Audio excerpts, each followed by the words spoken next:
Buen día, es un episodio más de Te Cuento, mi voz, mi reflexión, mi aporte al mundo.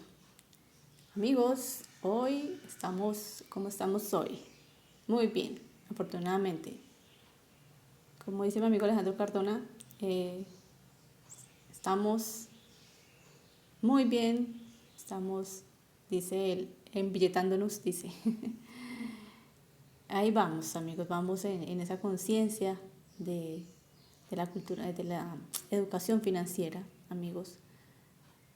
De verdad, como yo soy clase media y y estoy aprendiendo, hemos dicho, ratificando hábitos que tenemos los de la clase media, que no son tan buenos. Por ejemplo, el, los planes de celular. Muchos tenemos plan de datos y tenemos wifi en la casa. Eso, amigos, sería un gasto innecesario. Por ejemplo, entonces, la clase media generalmente gastamos en cosas que a veces no son tan sabias y luego nos preguntamos por qué no nos alcanza el dinero. Nos compramos muchas cosas, ¿sí? Temu, Chain, entonces llegan, salen en anuncios, ¿no? Yo que soy en YouTube, cada ratito me sale Temu. Temu yo creo que es lo más que uno ve y eso es recansón, a mí ya no me gusta. Pero se trata, cuando uno tiene un hábitos financieros, una educación financiera, a mí ya me resbala sinceramente, amigos. Porque uno a veces compra por impulso, ¿cierto? En Estados Unidos es el Black Friday, ¿cierto? Cuando hay promoción, entonces uno, ay no, que está barato todo, compremos. Y a veces la tarjeta de crédito, hagámosle que es que está barato. Entonces nos venden eso. No crean, eso todo está construido para que así lo hagamos. Entonces hoy estoy con más conciencia, hemos dicho. Cada día estoy más consciente de que debo cambiar hábitos en mi vida. De paso en paso, amigos. Paso a pasito. Y así, y con persistencia, perseverancia, en el tiempo se van a ver los cambios, ¿sí? Ustedes dicen, ay, pero mi plan vale 20, 30 mil pesos, eso no es nada. Haz el ejercicio y si pudieras hacerlo en un año, dejando esa plática aparte, vas a ver que sí hace la diferencia, que esa plática te va a servir para otra cosa. Si no tienes necesidad, por lo menos, amigos, de verdad, es innecesario tener un plan de datos y tener en la casa wifi, o sea, tener internet en la casa, perdón. Y así, piensen cada uno en que ustedes están gastando su dinero, porque literal es que se va el dinero. Bueno, recuerden suscribirse, dar like al video.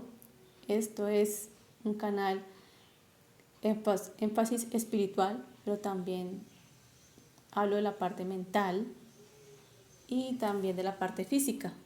Por eso les digo, eso fue la introducción de la educación financiera, que es la mente. Creo que esas 3 áreas son las áreas básicas en el ser humano. Entonces este canal es de eso, del ser integral, mejor dicho. Muy bien. Hoy quiero compartirles del Salmo 132. Ahí nos está hablando del rey David. El rey David tiene una vida de subidas y bajadas. Pero resalto de él que cuando él fue el primer rey de Israel, acuérdense. Eso, digamos, es súper importante. Porque a David se le dijo que iba a ser rey, o sea, fue ungido como rey, pero él de una vez ya no se sentó en el trono. Pasaron muchos años. Cuando estaba muy jovencito, Samuel fue a su casa, la historia está en la Biblia, ¿sí? Dice que todos sus hijos eran grandes, fuertes. Y dice que Samuel pensaba en su corazón, este es el ungido. Y Dios le decía, no, ese no es. Entonces Dios le dijo, es que el ser humano mira lo que está al frente, el ser humano no ve más allá, pero Jehová mira el corazón, le dijo Dios a Samuel. Cuando dice que pasaron todos los hermanos, digamos, no me acuerdo cuántos eran, pero eran varios, 7 hermanos, y nadie. Entonces le dice Samuel a Isaí, el papá de David, ¿tienes más hijos? Dijo, sí, el menor está en el campo cuidando las ovejas. Por favor, dile que venga. Y cuando dice que llegó David, dice que era alguien muy bonito, eso dice la Biblia, ¿no? Dice que era joven y de hermoso aspecto, y que cuando Samuel lo vio, Dios le dijo: Samuel, úngelo porque este es el que yo escogí. Entonces es una primera lección muy bonito, amigos, muy bonita, de que las apariencias a veces nos engañan, ¿no? Y es un dicho, ¿no? La apariencia engaña. De las dos formas, ¿no? Uno puede creer a veces que alguien es excelente y mentiras, que no lo es. O al revés, puede darnos una mala impresión y después llevarnos una sorpresa. Pero eso dice que las primeras impresiones tampoco son tan, ¿cómo se llama? Tan exactas, aunque pues sí, obviamente nos dan una vislumbre, ¿no? Pero muchas veces tenemos una mala impresión y luego nos sorprendemos, y al revés también ocurre. Bueno, David fue ungido en ese momento, pero pasaron muchos años, más o menos, amigos, 10 o 15 años, según los estudios de la Biblia, pasaron hasta que David sí realmente fue, pues, o sea, puesto en el trono de Israel. David llegó, ¿cierto? Hasta ese momento, un hombre excelente, sin tacha, comete sus errores, que también es una muestra, amigos, de que Dios es un Dios súper amoroso y que la Biblia nos habla de gente real, de gente que se equivoca. Y David es una muestra de eso. David era una persona súper correcta, pues Dios lo eligió, fue el primer rey. O sea, si Dios lo eligió fue porque vio en él capacidades y un corazón correcto, por eso lo eligió. Cuando David comete su error, que está registrado en la Biblia, ¿cierto? Que primero toma a una mujer que no es su mujer, se acuesta con ella, y luego, o sea, una cosa de un acto de maldad terrible, ella queda embarazada y este ser humano le parece muy, muy chévere la idea de que venga el esposo, se acueste con ella y todos felices. O sea, lo que él quería era hacerle creer al esposo que el hijo era de él. El esposo dice que era un valeroso guerrero que defendía a Israel. O sea, él era extranjero, pues había, digamos que había sido adoptado en el pueblo judío. Era siervo de David. Y bueno, habla la Biblia que era un ser muy íntegro, excelente. Y David dice: venga, y venga, tranquilo, que estamos en guerra, pero no pasa nada. Venga, acuéstese con su... tranquilo, ¿sabes? Disfruta a su mujer. Y dicen que él no quiso.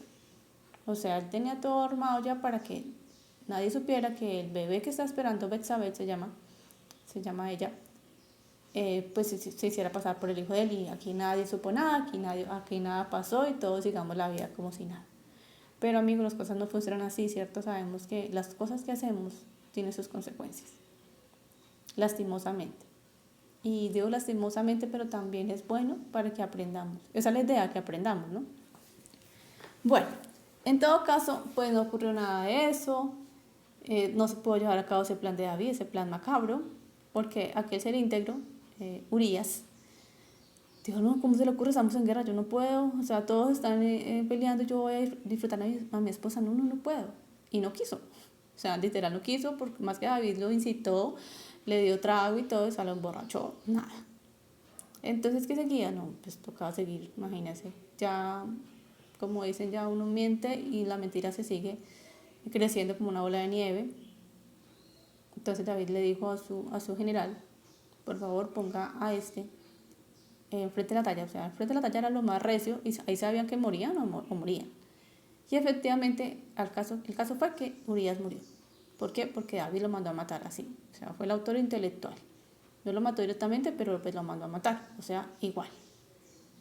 Así que, amigos, este gran pecado de David fue algo bien grave ante Dios. O sea, todo, ¿no? Pero, o sea, todo este embrollo, de verdad que fue terrible.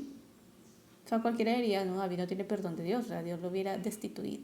Perdón, que Dios lo elimine. Tiene todo el derecho. Pero, ¿saben que Dios perdonó a David? Pero hubo algo muy importante, amigos. David se arrepintió.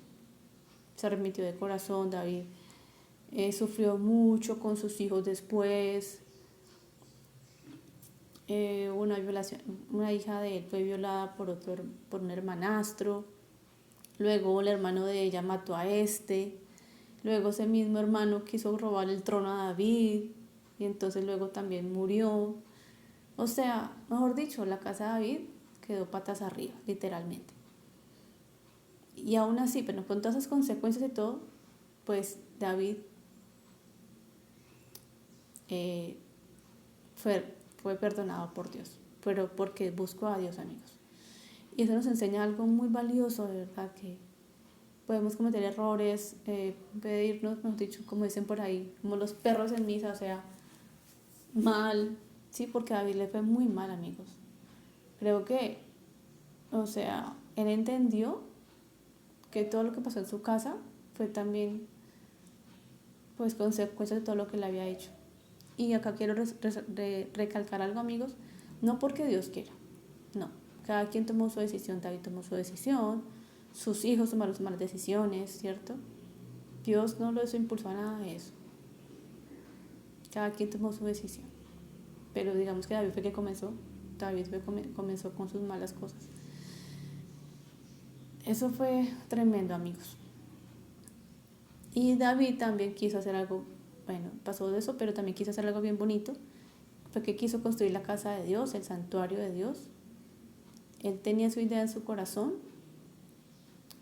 pero bueno, no pudo llevarla a cabo, pero tenía la idea. Entonces es otra reflexión, amigos, de que nosotros podemos cometer errores, pero gracias a Dios que en Jesús tenemos perdón de pecados y podemos restaurar y podemos, esos frutos de perdón, amigos, ese arrepentimiento de verdad se ven las obras después de eso. O sea, es muy sencillo, amigos, por sus frutos los conoceréis. Es así. O sea, yo hice algo malo, listo. O sea, aceptar las cosas, decirlo, o sea, decir: Dios, confieso mi pecado, me arrepiento, perdóname, y que haya frutos de eso, amigos, porque no solamente son palabras, son hechos que demuestran tu arrepentimiento. Esa historia, de verdad, es súper bonita. O sea, tiene de todo. Esto parece de una película, sinceramente. Tiene de todo, la parte buena, la parte mala, pero sobre todo tiene a Dios, amigos, cómo se ve su presencia, su sabiduría al David, luego cómo perdona. Entonces, esa es la reflexión. Bueno, acá hay varias reflexiones hoy. Que Dios nos ayude a seguir adelante a pesar de, amigos. Que esto no nos desmotive.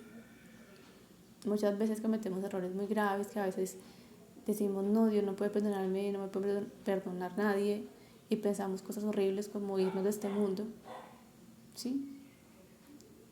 Y eso no, pues eso no ayuda en nada, amigos. Es peor cuando, digamos, desaparecemos y dejamos más preguntas a nuestros familiares y todo. Es horrible. No hay soluciones. O sea, no. Punto. Hay soluciones, amigos. Hay solución siempre de la mano de Dios. Siempre. Y podemos ser redimidos, podemos empezar. Y aunque, digamos, tengamos lo que tengamos, si estamos a cuentas con Dios y así mismo podamos morir, pero que estemos bien ante Dios, eso sería muy importante. Gracias y volveré en un próximo episodio.